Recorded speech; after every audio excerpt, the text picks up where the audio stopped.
Good morning, good morning, good morning. Nandito na tayo sa November 12, dito ng birthday ng mami namin. So, ang lulutuin ko naman ngayon ay adobong manok at baboy.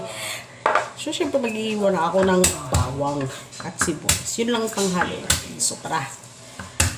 Luto tayo. Magigisa na tayo.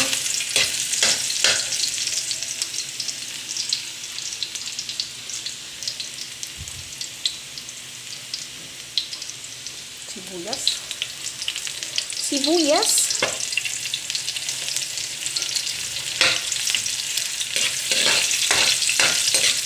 Then,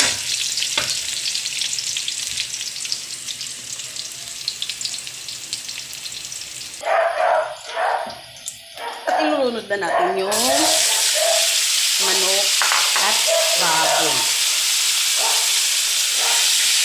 Siyempre, mikos-mikos.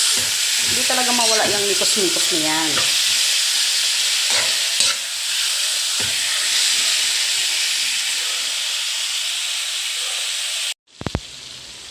At ayan na, nagkulay-kulay brown na siya.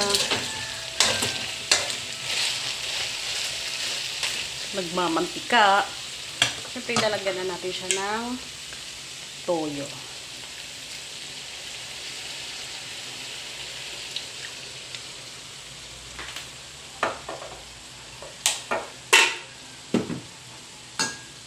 Tapos, syempre, halo-haloin.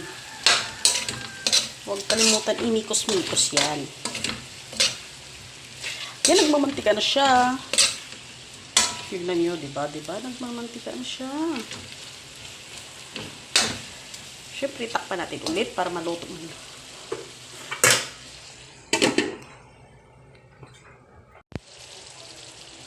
So, ayan na, luto na yung adobo natin. So, ayan o, yan ang gusto kasi nila, yung nagmamantika, yan.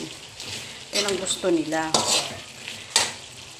Siyempre, pahabol na lang natin yung siling green para medyo mabango-bango naman. So, pakuluin lang natin siya. Kunti, saglit-saglit lang talaga. Tapos yun, luto na yan. So, yun lang.